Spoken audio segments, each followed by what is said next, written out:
Hello, my name is Alex, and I'm proud, glad, and happy to be your host today in this series, Drivers of Innovation by Friedrich Naumann Foundation here in Hong Kong.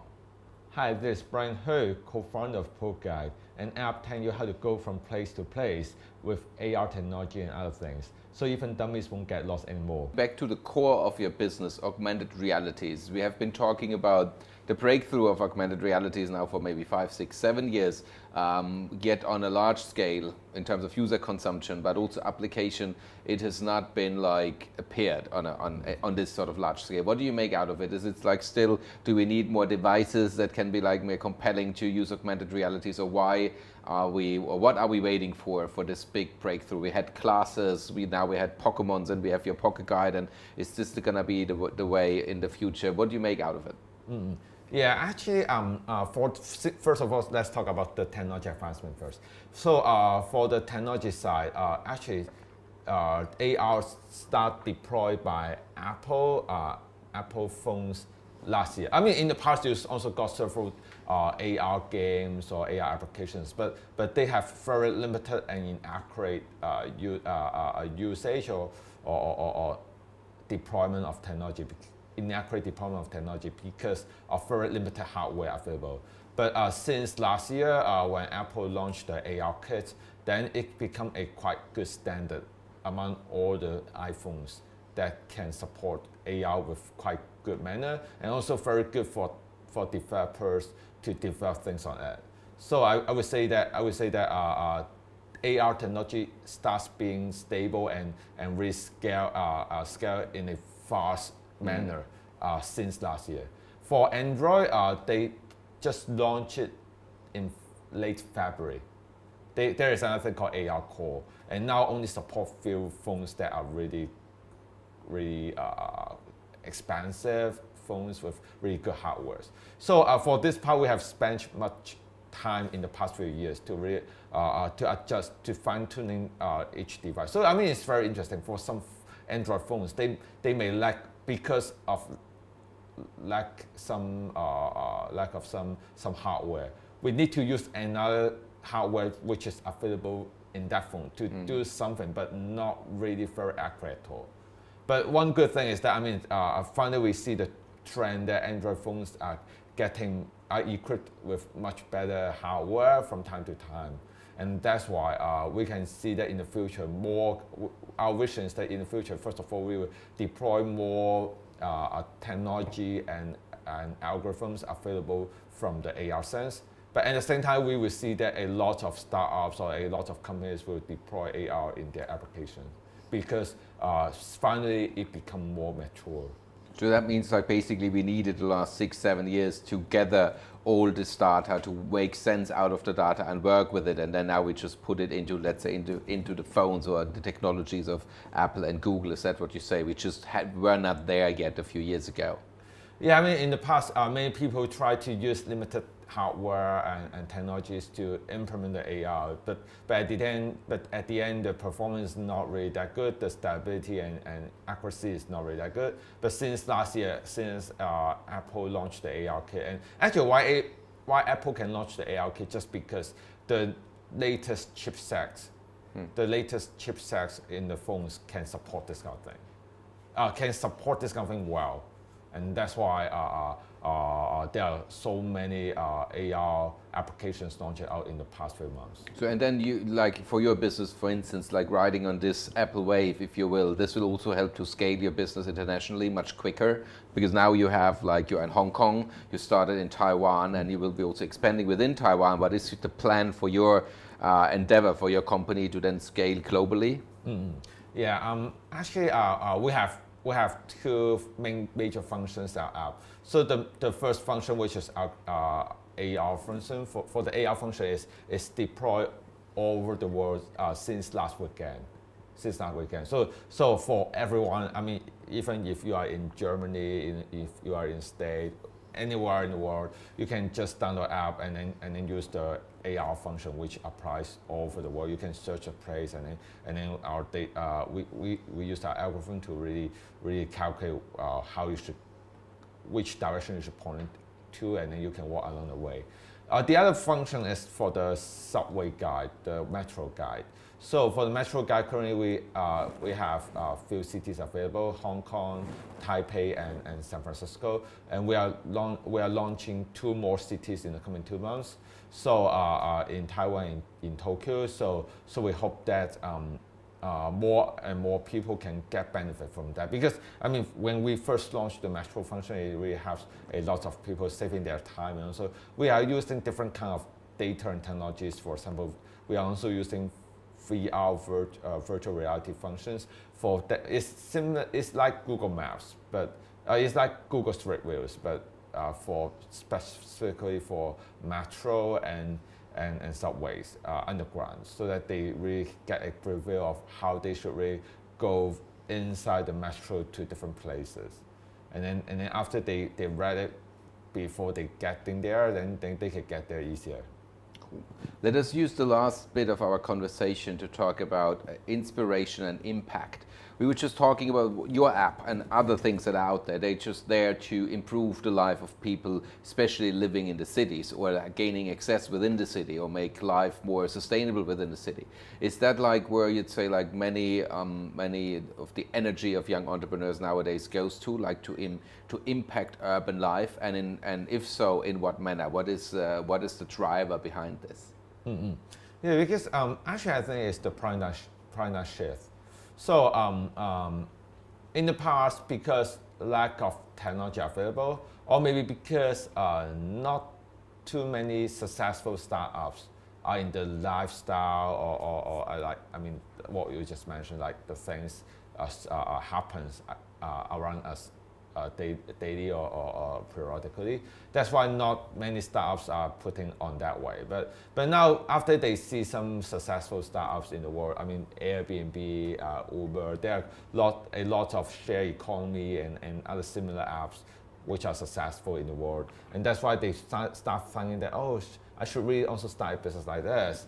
Try in their familiar places and then deploy all around the world. And that's why I can see it. Why I would see the trend that a lot of youngsters are also devoting their time on doing similar things. I mean, similar lifestyle apps or applications that can help people on their daily use. Just because when they find that they can improve somebody's life, bring some values to users, then they believe that, and also of course they have some good ways to really promote it. I mean, let people know what this app, what this business really is, and then people try getting on board on using this kind of thing.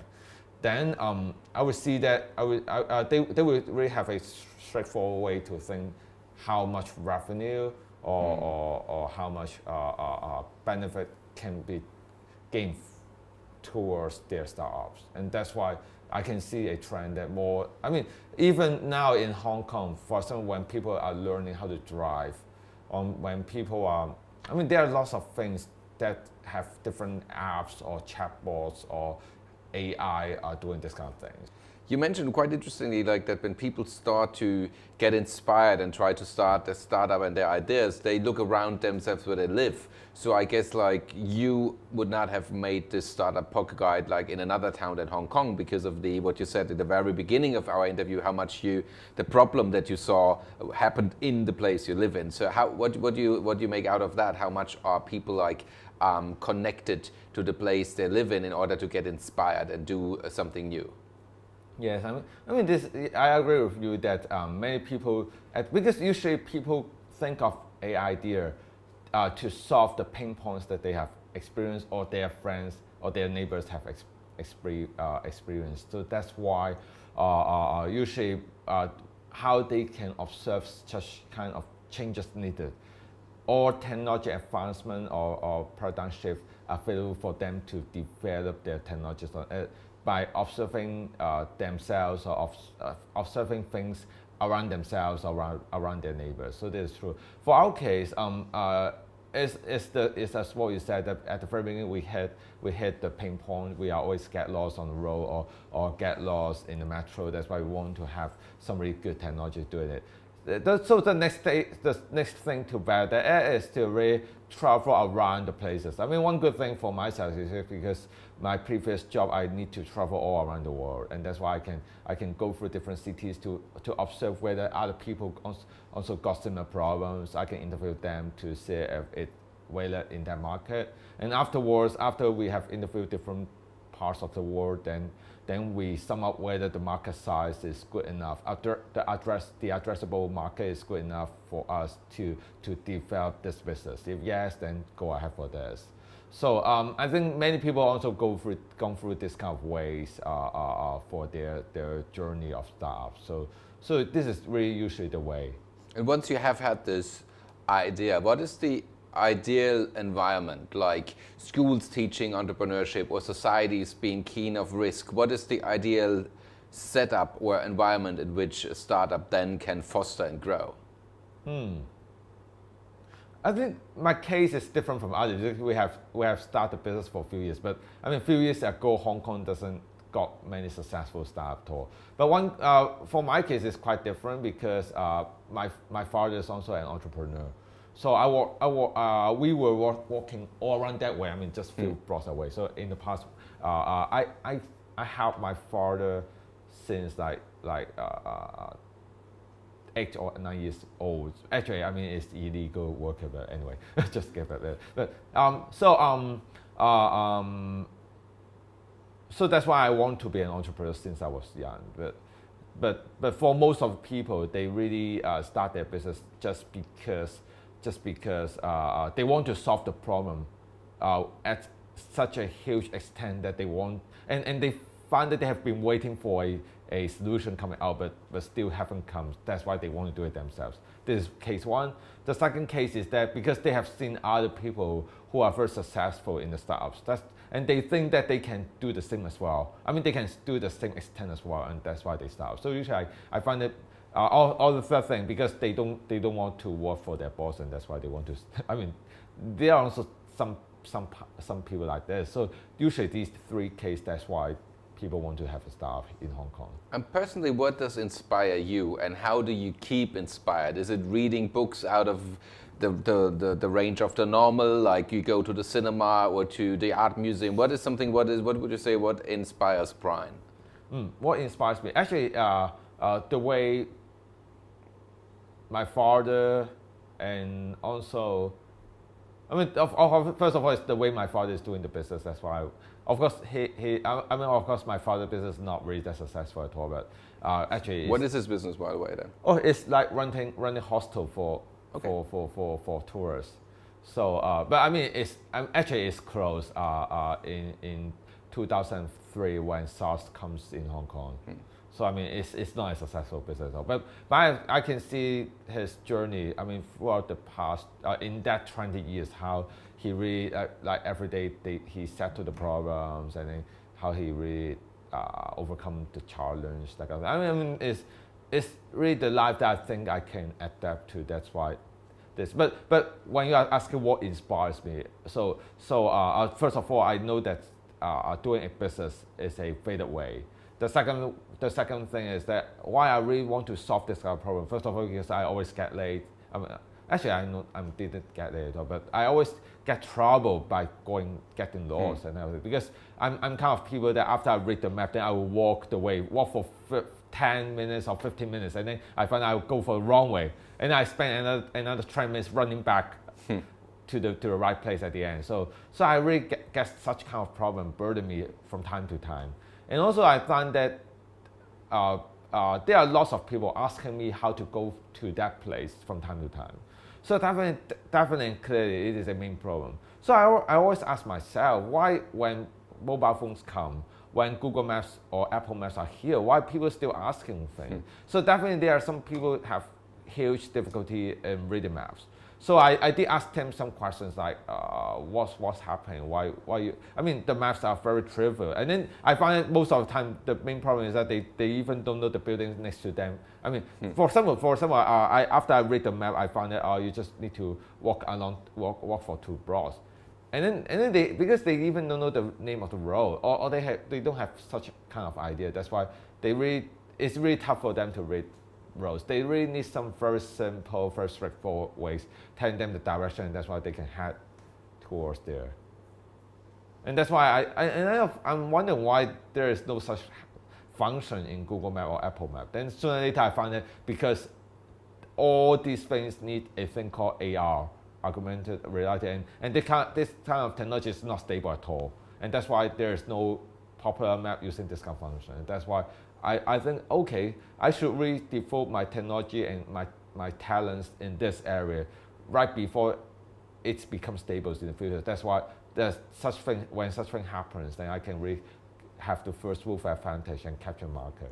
Well, thank you so much, Brian, for sharing your experience and your story as a startup entrepreneur here in Hong Kong. Thank you very much. Yeah, I mean, it's nice to chat with you. Thank you.